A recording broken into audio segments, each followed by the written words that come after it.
Oke, bismillahirrahmanirrahim. Assalamualaikum warahmatullahi wabarakatuh. Sore ini kita akan belajar tentang pengantar pendidikan anak luar biasa. Nah, pertama kita akan cari tahu dulu apa itu anak luar biasa. Biasanya dikenal dengan anak luar biasa, anak berkebutuhan khusus, anak anak dengan gangguan gitu ya.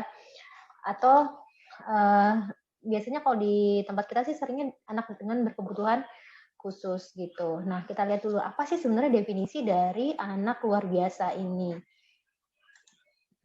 Pengertian anak luar biasa ini ditinjau dari sudut statistika. Yang dimaksud dengan anak luar biasa ialah yang menyimpang dari kriteria normal, gitu ya. Jadi kita tahu kalau yang normal itu yang seperti apa. Berarti ketika menyimpang baik itu tadi ke atas atau ke bawah, gitu ya, itu yang disebut dengan anak luar biasa. Jadi menyimpang, gitu ya. Jadi berbeda dengan anak normal, gitu ya. Jadi itu yang disebut dengan anak luar biasa. Nah, yang menyimpang itu yang seperti apa? Kriterianya seperti apa? Nah, ini. Jadi ini teori yang lama, Kick and Gallagher mengemukakan definisi anak luar biasa sebagai anak yang menyimpang dari rata-rata atau normal. Apa aja yang menyimpang? Yang pertama ada karakteristik mental, kemampuan sensoris, karakteristik neuromotor atau fisik, perilaku sosial, kemudian ada kemampuan berkomunikasi sama gabungan dari berbagai variabel tersebut. Nah, yang seperti apa sih karakteristik mental yang seperti apa yang dikatakan menyimpang? Nah, ini. Jadi kelainan mental. Nah, ini ya. Jadi ada dua kelainan mental. Jadi kalau teman-teman taunya anak luar biasa tuh hanya anak yang kurang, enggak. Gitu ya. Jadi kalau kita lihat dari mentalnya, yang pertama ada yang memiliki kapasitas intelektual luar biasa tinggi. Jadi juga yang di atas, tidak hanya yang di bawah. Biasanya gitu, orang-orang taunya anak luar biasa, anak berkebutuhan khusus tuh pasti persepsinya adalah anak-anak yang kekurangan. Gitu ya, yang kekurangan. Nah, sebenarnya enggak, berarti kan anak luar biasa. Memang dia punya kebutuhan khusus atau berbeda tadi dari anak normal. Yang pertama yang memiliki kapasitas intelektual luar biasa tinggi. Nah, kalau di Indonesia itu minimal 131 IQ-nya. Kemudian, yang memiliki kapasitas intelektual lamban dalam belajar, berarti di bawah kategori normal. Tadi kita bahas, kalau di PD4 gitu ya, kita bahas tentang psikodiagnostik, intelijensi itu yang seperti apa, gitu ya. Kalau yang normal itu 90 sampai 110. Berarti kalau lambat dalam belajar, berarti di bawah 90. Nah, ini yang dimaksud dengan kelainan mental. Kemudian ada lagi kelainan sensori, berarti apanya yang bermasalah? Sensornya, gitu. Kerusakan pendengaran sama ada kerusakan penglihatan.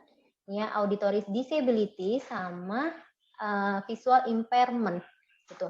Kemudian ada gangguan komunikasi. Ini salah satunya ada kesulitan belajar, kemudian ada gangguan dalam berbicara dan bahasa, speech and language impairment, gitu.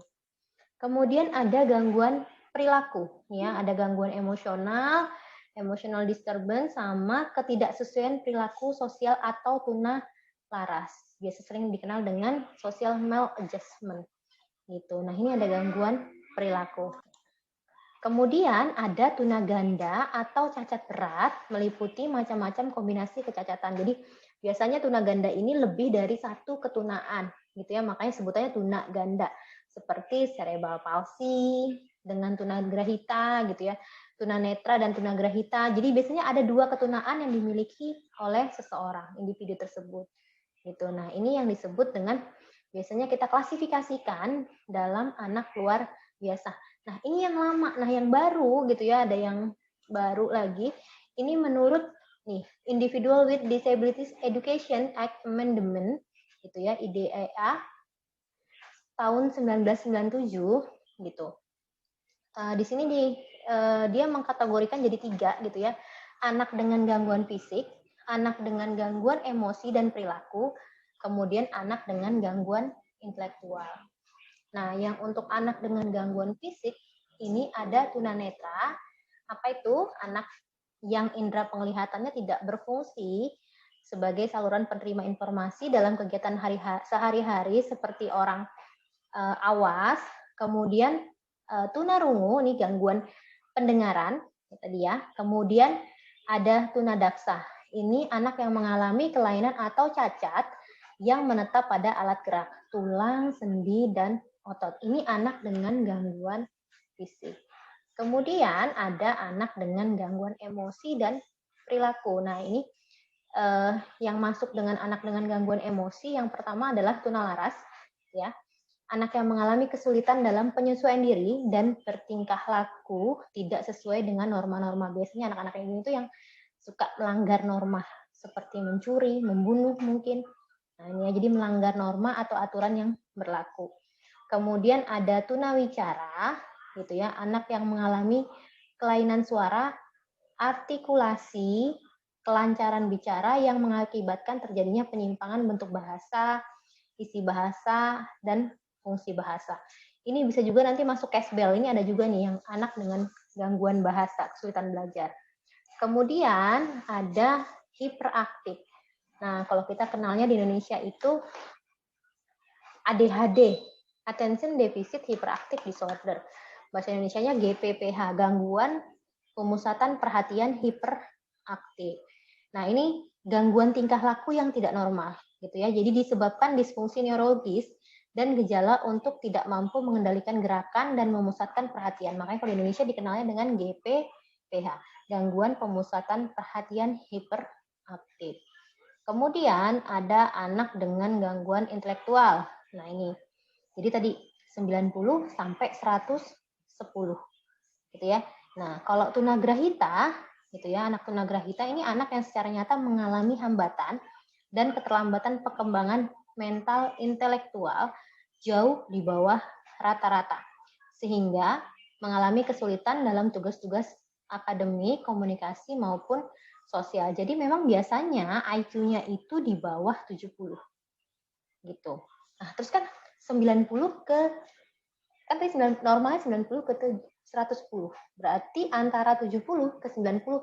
Nah, antara 70 sampai 90 itu sebutannya slow learner. Jadi untuk IQ 70 sampai 90 itu sebutannya slow learner. Jadi anak yang memiliki potensi ini lambat, biasanya memang lambat tapi bisa gitu. Jadi biasanya itu nanti metode pembelajarannya ke hal-hal yang praktis konkret gitu. Karena tadi dia bisa tapi lambat gitu ya. Jadi makanya disebutannya lambat.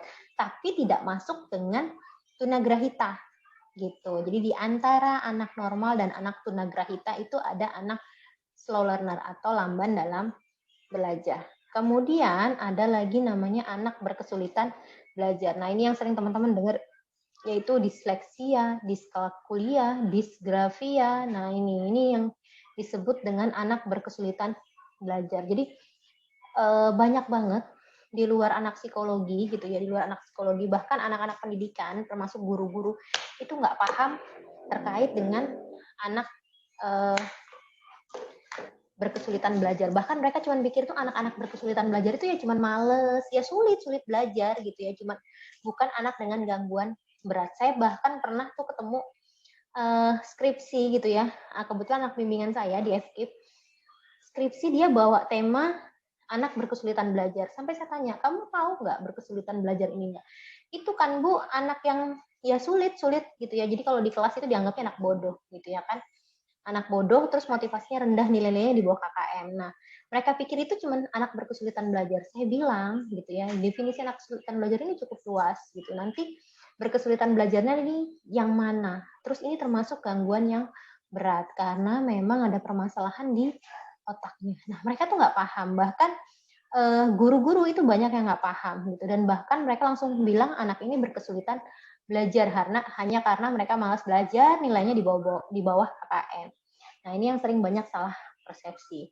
Nanti kita akan belajar anak berkesulitan belajar, tapi mungkin di kelas psikologi luar biasa ini hanya kenalan. Jadi kalau lebih mendalamnya nanti di kelas sendiri mata kuliah anak berkesulitan belajar gitu.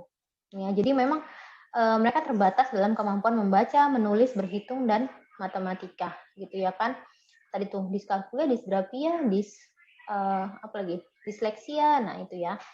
Itu anak berkesulitan belajar. Kemudian ada anak berbakat. Nah, ini tadi saya bilang Jadi tidak hanya yang mengalami gangguan, tapi yang juga kelainan mentalnya di atas rata-rata. Itu disebutnya anak berbakat. Gitu ya. Jadi dia punya potensi kecerdasan yang luar biasa tinggi, kreativitas, tanggung jawab terhadap tugas. Jadi kalau di Indonesia itu ada 3 cara pengukuran. Bisa dikatakan anak cerdas istimewa. Kita nyebutnya anak CI ya, cerdas istimewa. Minimal IQ-nya 131, kemudian punya kreativitas yang tinggi, sama punya task commitment di atas anak usianya. Jadi benar-benar biasanya kalau ketemu anak berbakat ini ya harus tadi sama dengan anak-anak yang tadi gangguan lainnya, harus punya layanan khusus untuk anak berbakat ini gitu ya, karena memang mereka ya itu tadi punya harus di-push gitu supaya bakatnya berkembang, tidak hanya ya tidak tenggelam begitu saja gitu, tapi memang anak berbakat ini cukup langka gitu ya. Selama saya berpraktek jadi psikolog gitu, saya hampir jarang banget nemuin anak dengan IQ 120 ke atas aja itu langka banget gitu. Bahkan misalnya yang tes-tes IQ ke saya gitu ya, ini udah dari sekolah yang bagus gitu ya, dan bahkan di sekolahnya termasuk anak berprestasi gitu.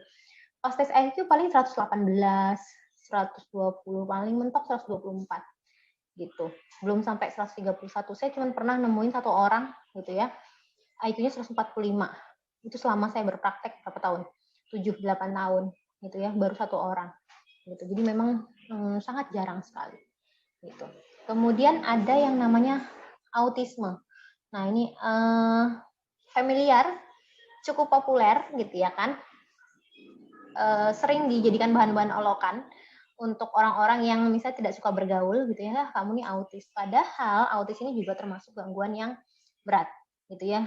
Karena memang ada gangguan pada sistem saraf pusat yang mengakibatkan adanya gangguan pada interaksi sosial, komunikasi, dan perilaku. Jadi diagnosis autis itu nggak sembarangan gitu ya. Ada 3 syaratnya. Yang pertama tadi interaksi sosial, kemudian komunikasi, sama perilaku. Ketika tidak memenuhi syarat dari ketiganya tadi, itu belum bisa dikatakan anak autis gitu. Jadi ada 3 syaratnya gitu ya. Kemudian yang terakhir tuh ada anak indigo. Nah, ini apa sih Bu anak indigo gitu ya? Ini salah tulis nih, indigo gitu. Ini anak yang mempunyai kelebihan khusus yang tidak dimiliki manusia pada umumnya gitu ya. Nanti kita belajar gitu. Jadi tapi yang ini agak susah juga apa ya? Kalau kita bilang diagnosisnya agak susah gitu. Kalau kayak saya, dia mampu melihat sesuatu yang saya tidak orang lain lihat, atau saya nggak lihat, gimana saya mau membenarkan gitu. Jadi mungkin ini butuh apa ya, diagnosis yang panjang gitu ya, observasi dan wawancara yang panjang atau pengukuran yang panjang untuk mengatakan bahwa anak tersebut adalah seorang anak indigo. Nah, ini klasifikasi anak berkebutuhan khusus. Jadi dibagi dari 3, ada gangguan fisik, gangguan emosi dan perilaku, sama gangguan intelektual. Gitu. Nah, kemudian kalau berdasarkan faktor penyebabnya, gitu ya, di sini ada klasifikasinya ada 3, gitu. Jadi prenatal, perinatal, sama pasca, gitu ya. Yang pertama pas lagi kehamilan, ini pas lagi hamil ada infeksi kehamilan gitu. Jadi mungkin ada virus gitu ya yang berasal dari kalau di sini sih ada, saya baca itu dari air kencing tikus gitu ya. Kemudian ada campak gitu ya. Terus ada macam-macam virus. Nah, ini bisa mengakibatkan anak berkebutuhan khusus. Kemudian ada gangguan genetika. Ini terjadi akibat kelainan kromosom, transformasi yang mengakibatkan keracunan darah gitu ya, dan atau faktor keturunan. Jadi makanya katanya anak berkebutuhan khusus itu juga bisa faktor genetika, karena memang dari penelitian itu ada berdasarkan genetika gitu. Kemudian usia ibu hamil ya.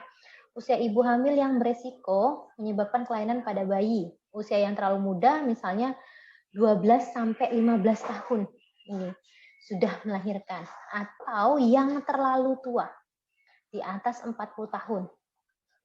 Usia yang terlalu muda memiliki organ seksual dan kandungan yang pada dasarnya belum matang. Jadi kalau tadi 12 sampai 15 itu sebenarnya belum matang gitu ya, resikonya tinggi gitu. Nah, sehingga janin itu belum secara psikologis itu belum siap, secara kematangan fisik itu belum siap. Dan untuk wanita yang di atas 40 tahun gitu ya, nah ini juga mungkin sudah secara fisik juga sudah menurun gitu ya, dan kurang sehat, sehingga kemungkinan besar resiko terkena penyakit itu juga lebih tinggi. Makanya ketika hamil itu harus di usia yang benar-benar produktif, tidak terlalu muda tapi juga tidak terlalu tua. Kemudian keracunan saat hamil, nah ini macam-macam ya, keracunan vitamin, kelebihan zat besi gitu ya. Bahkan teman saya tuh ada yang dari lahir itu giginya anaknya udah ada gitu ya, mungkin kebanyakan vitamin dan sebagainya gitu ya. Nah ini, atau penggunaan obat-obatan kontrasepsi ketika kehamilan, atau misalnya usaha pengguguran dengan misalnya mengkonsumsi obat-obatan, percobaan aborsi gitu ya, gagal. Nah ini juga memungkinkan anak terlahir dengan gangguan. Kemudian ada lagi penyakit menahun seperti TBC. Nah ini, jadi bisa macam-macam ya. Jadi misalnya jadi lingkungan yang buruk, lingkungan yang kotor gitu ya. Padahal TBC ini kan pengobatannya berbulan-bulan gitu. Nah makanya resiko ibu hamil yang misalnya punya penyakit TBC. Kemudian infeksi karena penyakit kotor, ini maksudnya penyakit, misalnya penyakit kelamin atau sipilis bisa terjangkit pada ibu. Jadi organ kelamin yang terkena infeksi penyakit sipilis ini dapat menyebabkan tubuh ibu menjadi lemah, sehingga mudah terkena penyakit lainnya yang dapat membahayakan bagi janin, gitu ya. Kemudian ada tokso, nih sering banget nih tokso.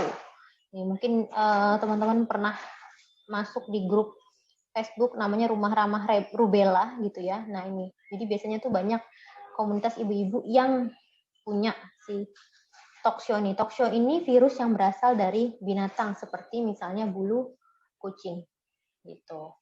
Sebentar. Nah itu kenapa sebenarnya ibu hamil itu tuh harus hati-hati juga termasuk dengan bulu kucing. Kemudian ada trakoma dan tumor. Jadi memang permasalahan ibu hamil ini cukup istilahnya memberikan resiko. Jadi kalau dengar ini tuh kayaknya, kayaknya ancaman penyakit di mana-mana, dan akhirnya banyak yang ketakutan gitu, ketakutan nanti anaknya sehat nggak, normal nggak gitu ya. Nah ini, jadi memang ibu hamil ini harus dipastikan dalam keadaan sehat. Kemudian ada faktor resus nih ya. Jadi misalnya golongan darah gitu, apalagi misalnya beda resus antara ibu sama suami dan istri, jadi anaknya bisa jadi ngalamin kelainan gitu. Tapi ini biasanya sih kalau nikahnya sesama warga negara Indonesia misalnya sama keturunannya sama, itu tuh resikonya lebih kecil dibandingkan misalnya menikah dengan warga keturunan yang luar, misalnya dari Eropa, Amerika gitu ya. Ini bisa ditemukan faktor resus ini gitu. Jenis resus darah ibu cukup menentukan kondisi bayi, terutama jika berbeda dengan bapaknya gitu. Jadi kelainan lainnya adalah ibu yang terjangkit virus yang bisa menyebabkan kekurangan oksigen sehingga pertumbuhan otak janin terganggu gitu ya. Jadi faktor resus ini biasanya kalau nikah dengan, nanti mungkin teman-teman ada yang nikah sama bule gitu ya, silahkan sebelum merencanakan kehamilan memeriksakan dulu golongan darahnya dan resusnya gitu, sehingga dapat dilakukan pencegahan resiko memiliki anak berkelainan gitu. Ini faktor resus. Kemudian pengalaman traumatik. Jadi pengalaman traumatik ini bisa shock gitu ya, atau sindrom baby blues gitu ya, depresi gitu ya. Nah ini, atau misalnya trauma akibat benturan pada kandungan saat kehamilan. Misalnya waktu hamil jatuh gitu ya, kecelakaan. Nah ini juga cukup beresiko. Kemudian ada penggunaan sinar X. Nah ini hati-hati. Jadi dulu waktu pas saya hamil gitu ya, saya tuh waktu itu disuruh ke dokter gigi karena juga hati-hati, virus itu bisa masuk ke gigi yang lubang gitu. Pas saya hamil itu ada gigi saya yang lubang. Jadi pas konsul ke dokter objin, dokter objinnya bilang gitu, Bu, ke dokter gigi sana, gitu dia bilang kan. Dicekin apakah ada mungkin kotoran yang masuk gitu ya, bisa dari gigi yang berlubang. Ke dokter gigi lah saya gitu. Nah, di dokter gigi, Bu, ini harus di ronsen giginya gitu, diperiksain, dilihatin semuanya apakah sehat atau enggak. Akhirnya di ronsen lah. Nah, itu kan ada mungkin penggunaan sinar X gitu ya. Ronsen tadi kan pokoknya sinar. Jadi saya itu dipakaikan satu baju gitu ya, baju di mana untuk menghalangi sinar itu mungkin terkena badan saya. Jadi hanya bagian gigi saja yang di ronsen gitu. Saya pastikan, saya tanya, dokter ini aman? Insya Allah aman ibu, kata dia gitu ya. Jadi nanti kami pakaikan baju pelindung supaya nanti benar-benar yang di ronsen hanya bagian gigi. Jadi waktu itu akhirnya pas setelah di ronsen, gigi-gigi saya yang lubang-lubang itu setelah dipastikan memang tidak ada kotorannya, semua ditambal gitu. Jadi ternyata hamil itu nggak gampang gitu. Apalagi misalnya kita yang saat mudanya gitu ya, sebelum kehamilan itu cuek dengan kondisi kesehatan. Nah ini jadi penting banget gitu.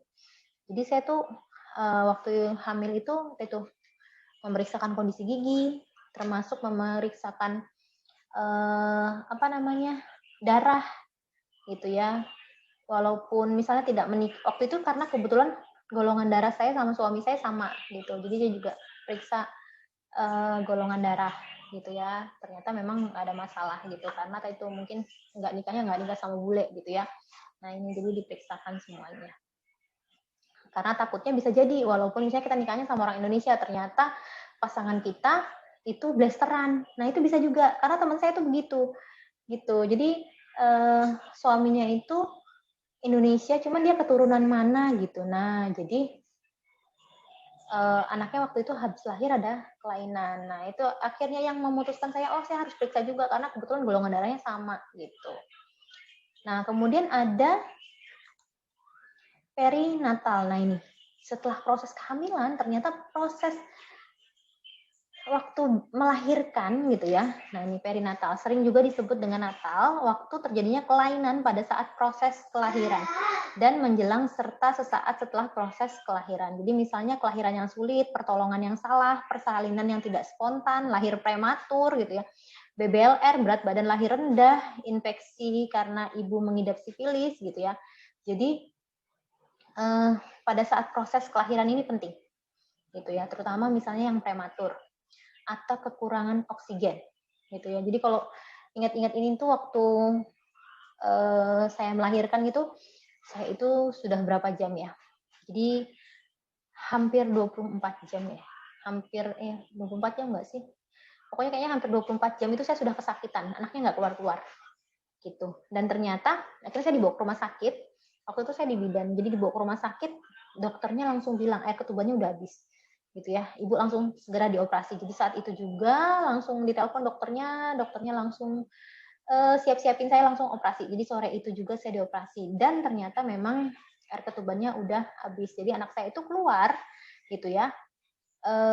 Harus langsung suntik antibiotik gitu untuk itu pencegahan infeksi dan sebagainya gitu. Jadi disuntik antibiotik, terus setelah itu ternyata si anak saya namanya Rasid ya. Terus Rasid ternyata nggak ini juga kekurangan cairan karena waktu itu ASINya belum keluar gitu. Akhirnya dia sempat kuning dimasukkan dalam inkubator, kemudian diterapi namanya fototerapi gitu. Jadi padahal waktu selama kehamilan saya itu kalau dibilang hamilnya tuh bahkan nggak ya, tadi yang mungkin resiko waktu hamil itu alhamdulillah saya sehat gitu. Bahkan saya awal kehamilan itu nggak tahu waktu hamilnya gitu ya. Jadi waktu hamil itu nggak tahu karena mungkin anak pertama juga, saya nggak tahu gejala hamil seperti apa. Dan kebetulan kalau orang mabuk saya nggak gitu. Jadi waktu itu saya lagi jalan-jalan gitu ya, kebetulan jalan-jalan mau backpackeran karena saya suka traveling. Pas sama suami saya mau backpackeran gitu. Waktu itu rencananya mau pokoknya mau ke Thailand. Kalau nggak salah ke Phuket. Saya tuh udah beli tiket, udah beli PP gitu. Dan saya janjian sama suami saya di Malaysia. Nah, pas di Malaysia tuh baru saya cerita, aku kok nggak ada halangan, saya bilang gitu kan. Terus kata suami saya, coba beli tes pack. Nah, di Malaysia itu ternyata positif hamil. Nah, saya periksa lah ke dokter. Jadi di dokter di rumah sakit di Malaysia, sama dokternya bilang, nggak usah jalan-jalan, kata dia gitu, apalagi keluar negeri, jauh banget. Gitu kan. Akhirnya kami putuskan udah nggak jadi jalan-jalan. Terus, apa namanya, itu mengurangi resiko-resiko ini, ketakutan. Nah, hamilnya tuh aman banget. Selama hamil itu nggak ada keluhan berarti, bahkan saya naik pesawat aman gitu ya, balik aman gitu. Bahkan saya tiap hari sampai kerja, sampai hari terakhir saya mau melahirkan. Jadi kebetulan saya waktu itu lagi handle psikotes di sebuah perusahaan gitu ya. Jadi yang di psikotes banyak banget. Hari itu saya, karena perusahaan saya yang pegang gitu ya, otomatis saya yang handle semuanya. Jadi saya waktu itu masih naik motor ke hotelnya untuk ngecek persiapan psikotes. Saya cek, psikotes sudah cek semuanya, pulang sore sebelum maghrib. Nah, habis maghrib itu perut saya sakit. Jadi saya saya pikir cuman gini, akan HPL-nya hari perkiraan lahir ya, masih 5 hari lagi, berarti masih bisa nih handle psikotes, selesai psikotes, baru saya mikirin lahiran. Ternyata nggak bisa gitu ya, hari itu saya langsung sakit perut, habis maghrib.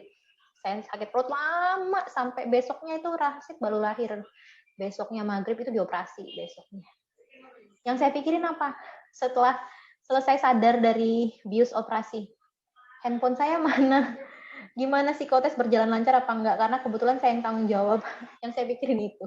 Ternyata prosesnya itu. Jadi Rasid masuk rumah. Jadi seminggu dia baru keluar dari rumah sakit karena dipototerapi dan itu harus suntik antibiotik karena resiko-resiko kelahiran.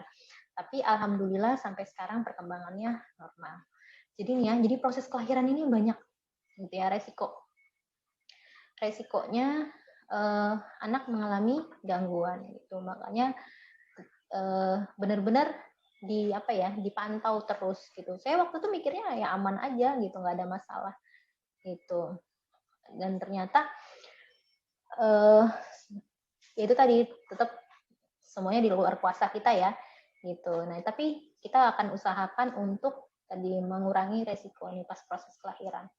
Kemudian kelahiran dengan alat bantu gitu ya. Ini resikonya ada brain injury. Waktu itu mau divakum Rasid, cuman sama dokter udah mikirnya gini, kamu masih kuat nggak? Saya udah nggak punya tenaga lagi gitu. Nggak, akhirnya langsung sama dokter, oke, putuskan kita operasi sesar. Jadi udah nggak kuat lagi gitu. Saya udah nggak punya tenaga, bahkan saya nggak bisa gerak udah gitu. Nah ini ya, kemudian ada pendarahan nih ya, jadi ini bisa jadi terjadi plasenta previa, jalan keluar bayi yang tertutup oleh plasenta.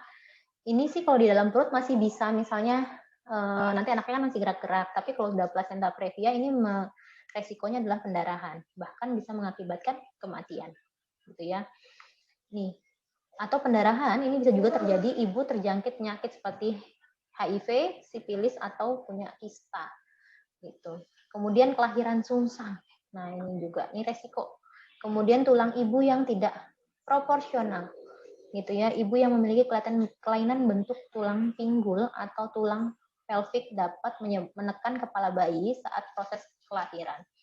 Nah, ini jadi dihindari dengan melakukan operasi saat melahirkan. Jadi memang sih katanya operasi ini supaya nggak sakit gitu ya. Saya nggak tahu, saya mikirnya orang saya sudah sakit, saya bukan 9, anaknya nggak keluar-keluar. Jadi kalian kebayang dong gitu ya. Kalau saya bilang kalau saya tahu saya mau sesar, saya udah milih tanggal gitu ya, nggak nunggu pakai sakit, saya bilang gitu. Nah ini jadi ya. Jadi banyak yang terjadi. Kemudian ada pasca natal. Nah ini setelah kelahiran. Setelah anak dilahirkan sampai sebelum usia perkembangan, jadi kurang lebih usia 18 tahun. Jadi ini bisa memungkinkan anak mengalami gangguan. Makanya anak-anak itu harus sehat gitu ya, makan makanan yang bergizi gitu. Penyakit TBC, virus, diabetes mellitus, demam gitu ya, demam kejang gitu ya.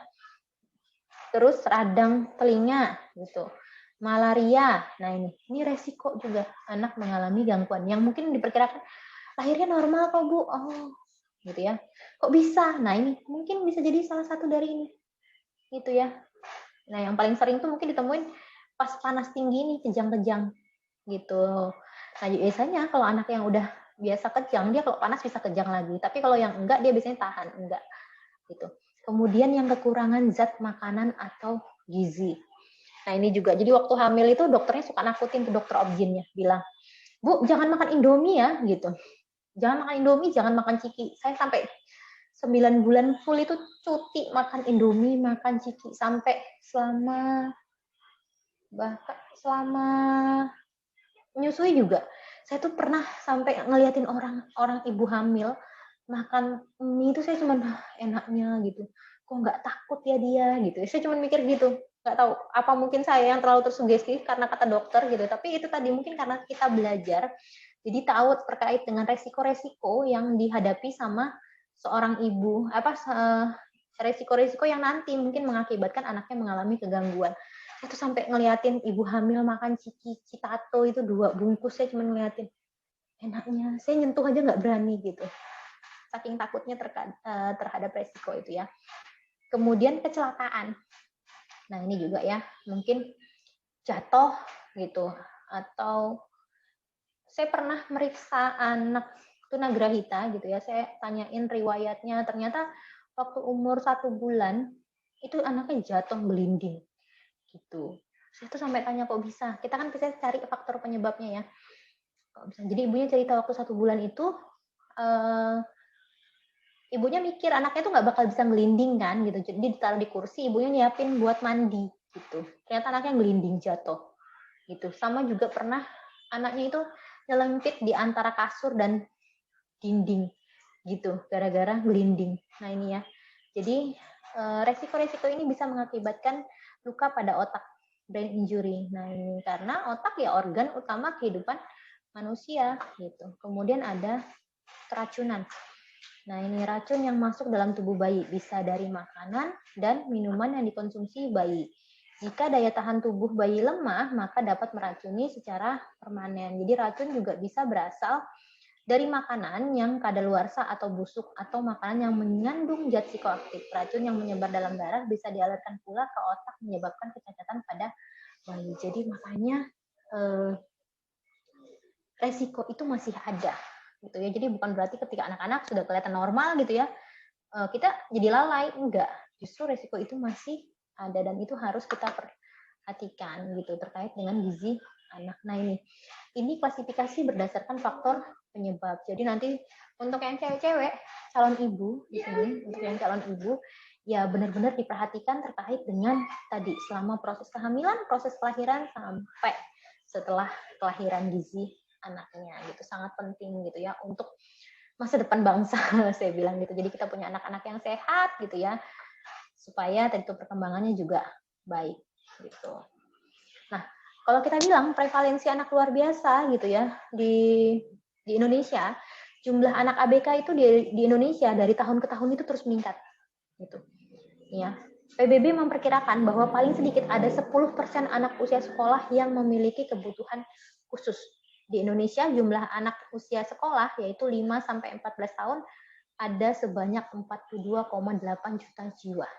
Jika mengikuti perkiraan tersebut, maka diperkirakan ada kurang lebih 4,2 juta jiwa anak Indonesia yang berkebutuhan khusus. Jadi sebenarnya lumayan banyak, walaupun ya 10% itu lumayan banyak. Gitu. Kayak sekarang aja mungkin teman-teman, apalagi sudah mulai banyak sekolah inklusi, jadi hampir di setiap sekolah tuh mungkin kita ketemu 1-2 anak dengan kebutuhan khusus, apalagi malah yang belum terdeteksi gitu ya, yang belum didiagnosa, belum ada program terkait dengan kebutuhan khususnya ini. Nah ini yang kasihan sebenarnya gitu. Jadi luar biasa cukup banyak sekarang gitu ya. Apalagi di Samarinda ini jurusan PLB itu belum ada, pendidikan anak luar biasa. Jadi kalau cari guru-guru PLB atau orang-orang yang konsen dengan anak berkebutuhan khusus itu masih sedikit. Samarinda aja begitu, apalagi kalian teman-teman yang ke daerah, mungkin daerah-daerah Kubar, Kutim, yang pelosok-pelosok itu udah ketemu. Bahkan mungkin di daerah pedalaman Kalimantan sini tuh masih banyak anak-anak berkebutuhan khusus yang masih dipasung di rumah gitu ya, tidak disekolahkan karena nggak bisa, ada gangguan, dikurung, bahkan mungkin tetangga aja nggak tahu bahwa ada anak berkebutuhan khusus di rumahnya gitu, tahu-tahu udah gede. Nah ini ya, jadi saya bahkan nggak usah di pedalaman, di Samarinda aja ada yang masih begitu, tidak disekolahkan, tidak diterapikan, di rumah aja, sampai tetangga aja nggak ada yang tahu kalau si orang keluarga ini punya anak berkebutuhan khusus. Nah ini jadi cukup mengkhawatirkan, gitu ya. Nah, di Indonesia belum ada data resmi yang dikeluarkan oleh pemerintah. Menurut data terbaru, jumlah anak berkebutuhan khusus di Indonesia nih tadi ya mencapai sekian 1.544.184 angka, ya. Jadi 21,42% berada dalam rentang usia 5 sampai 18 tahun. Tadi 5 sampai 14, ini kalau makin besar 5 sampai 18. Gitu ya. Jadi kalau kita bilang banyak gitu ya. Nah, anak berkebutuhan khusus tadi yang belum mengenyam pendidikan di sekolah, baik sekolah khusus ataupun sekolah inklusi. Bahkan di Samarinda sendiri gitu ya, kesiapan terkait sekolah inklusi ini juga masih sangat minim gitu ya. Pengetahuan guru-guru terkait dengan anak berkebutuhan khusus itu masih sangat minim. Termasuk yang kemarin saya bilang mahasiswa skripsi gitu. Dia ngajukan judul sama saya, bilang anak berkesulitan belajar gitu ya. Saya tanya, siapa yang ngasih tahu 2 anak ini adalah anak berkesulitan belajar? Si mahasiswa saya itu bilang, gurunya Bu. Nah, saya cuma bilang, aduh, berarti gurunya kan juga nggak tahu terkait apa itu anak berkesulitan belajar. Saya bilang gitu. Gurunya tahu dari mana? Saya bilang gitu, anaknya ini dibilang anak berkesulitan belajar. Ada suratnya, atau ada surat dari keterangan dari psikolog, atau surat keterangan dari dokter, saya sampai tanya gitu. Nggak ada Bu, kata gurunya dia males, terus nilainya di bawah KKM. Terus saya bilang gitu. Ya ini Bu, berarti kan anak berkesulitan belajar. Jadi mereka pikir tuh ya cuma anak-anak sulit. Nah ini, jadi pengetahuan guru pun masih sangat minim gitu ya. Bahkan saya sampai bilang, oke, karena saya ngajarnya di FKIP, saya mau mahasiswa FKIP saya, guru-guru itu minimal kenal deh. Tahu, oh paling nggak bisa suspek, bisa curiga, oh kayaknya ada masalah. Jadi nggak mesti diagnosis sendiri, tapi bikin rujukan gitu. Apalagi kalau sekolah negeri ya, sekolah negeri Samarinda ini tinggal gampang, tinggal ngajuin ke PLA, Pusat Layanan Autis itu. Nanti PLA yang melakukan diagnosa, gitu ya, lakukan diagnosa, bikin profil anak. Itu nanti tinggal dikembalikan ke sekolahnya yang bikin program, gitu. Nah, tapi tadi mungkin minimnya masih pengetahuan guru terkait dengan anak berkebutuhan khusus itu akhirnya juga menghambat proses pendidikan anak berkebutuhan khusus gitu. Kayak misalnya nih saya punya kasus juga anak SD kelas 5 nggak bisa baca gitu. Kepala sekolahnya tuh sama saya cuma bilang gini, udah Bu saya nyerah Bu katanya gitu. Terus Bu saya bilang gitu, kalau nyerah diapain? Ya nggak ada Bu, dinaikin kelas aja terus yang penting dia lulus udah lepas tanggung jawab saya. Hah saya bilang gitu. Oke jadi itu juga ya, jadi yang terkait dengan minimnya pengetahuan guru. Nah, ini sedangkan dari asumsi PBB gitu ya, yang memperkirakan bahwa paling sedikit 10% anak usia sekolah menyandang kebutuhan khusus. Jumlah anak berkebutuhan khususnya tahun 2011 tercatat sebanyak 356.192 anak. Namun yang mendapat layanan baru 86.645 anak. Dan hingga tahun ini baru sampai 105.185 anak. Dan tahun 2012 pemerintah menargetkan minimal 50% anak berkebutuhan khusus sudah terakomodir. Jadi sebenarnya kayak di Samarinda ini, pemerintah kota kita tuh sudah memfasilitasi terkait dengan sekolah inklusi. Mungkin kayak tenaga pengajar gitu ya, memang belum maksimal, tapi tadi tuh misalnya diagnosis dan sebagainya itu bisa dikumpulkan di sekolahnya, terus nanti dikirim semuanya ke PLA. Nanti tinggal PLA yang melakukan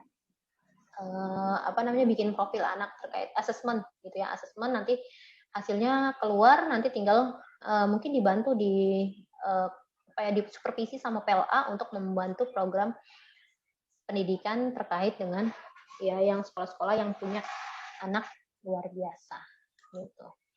Nah, jadi pendidikannya sendiri seperti apa sih? Karena adanya penyimpangan tersebut, anak luar biasa itu memang memerlukan modifikasi pelaksanaan sekolah dalam bentuk pelayanan pendidikan khusus atau pendidikan luar biasanya. Jadi kenapa dibilangnya anak berkebutuhan khusus? Karena mereka butuh pendidikan khusus atau pendidikan luar biasa, special education gitu. Karena mereka apa? Beda dari anak normal, punya kebutuhan sendiri, kebutuhan tambahan gitu ya, untuk memaksimalkan potensi mereka. Nah, kita tahu SLB gitu ya. Jadi ada SLB A, B, C, D, E, F, G. Jadi kalau di Samarinda sendiri itu sebenarnya SLB-nya masih jadi satu, paling kelasnya aja yang beda-beda gitu ya.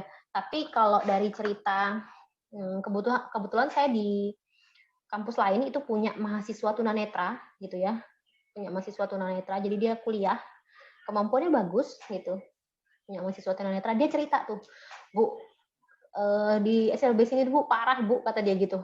Saya bilang, apa yang bikin parah? Saya bilang gitu ya. Kenapa? Saya dibully Bu, kata dia gitu ya. Itu tadi, jadi mungkin karena tadi tuh mungkin ada anak hiperaktif gitu ya, dijadiin satu dengan mungkin nggak sekelas tapi pas istirahat mereka saling mengganggu gitu, akhirnya apa istilahnya tuh mungkin ya itu tadi mungkin perlu pembenahan saja, jadi tidak terkait dengan pembenahan, jadi perlu guru-guru kita juga mengedukasi terutama di sekolah inklusi gitu, terutama di sekolah inklusi anak-anak normal ini kalau bisa tidak membuli gitu ya, manggilin bodoh. Pernah saya tuh anak tunagrahita gitu ya, punya kasus dikunciin di kamar mandi. Jadi kalau ada soal yang didekte itu, misalnya, ayo teman-teman buka buku tulisnya, saya akan bacakan soalnya. Teman-teman yang lain tuh udah nyaut, Bu, si A tuh nggak bakal bisa, Bu, dia kan ya bodoh, Bu. Bayangin, padahal ya itu tadi, si anak ini memang masuk kategori tunagrahita. Nah ini, jadi budaya sekolah inklusi itu masih perlu banyak pembenahan, banyak perbaikan. Tidak hanya sekolah inklusi, tapi juga sekolah luar biasa. Dan itu tugas kita dan teman-teman untuk yang konsen pada psikologi anak luar biasa, ini bantu mengedukasi. Jadi tidak hanya anak berkebutuhan khususnya, tapi juga anak normalnya. Dan juga jangan sampai anak normalnya jadi hilang haknya, gara-gara kita fokus sama anak luar biasanya. Nah, ini nanti ada di sekolah inklusi minggu depan. Nah, saya akan menjelaskan terkait dengan sekolah inklusi, dan mungkin pilihan lainnya adalah homeschooling gitu ya, sekolah inklusi dan homeschooling. Kalau SLB mereka punya program sendiri, dan itu sudah bahkan kalau gurunya dari lulusan PLB, jadi mereka udah apa ya, udah spesifik gitu. Jadi kalau kita kayak di psikologi, teman-teman konsennya kemana? Psikologi industri, psikologi pendidikan, atau psikologi klinis. Nah, teman-teman yang di FKIP, PLB, pendidikan luar biasa, itu udah ada fokusnya juga mereka di akhir. Mereka ngambil apa? Anak autis, tunagrahita, tunadaksa, gitu ya, tunarungu, tunawicara, gitu ya. Jadi mereka juga punya keahlian khusus untuk menangani anak-anak tersebut. Nah, ini ketika di PLB. Nah, harapannya sekolah inklusi pun harusnya punya kompetensi itu. Gitu. Minimal misalnya mereka di sekolah inklusi ini menerima anak dengan kebutuhan khusus apa. Palingnya guru-gurunya kenal, dan ketika mereka nggak bisa, mereka melakukan rujukan gitu ya, atau pendampingan terapi mungkin di luar gitu, tapi tidak diabaikan. Seperti yang tadi saya bilang, anak SD kelas 5 nggak bisa baca, gurunya cuma naik-naikin kelas aja supaya cepat lulus anaknya gitu. Nah, ini yang bahaya dan kasihan. Oke, materi kuliah hari ini sampai di sini. Jika teman-teman ada yang ditanyakan, silahkan komen di grup WhatsApp atau di Google Classroom-nya. Saya akhiri, Assalamualaikum warahmatullahi wabarakatuh.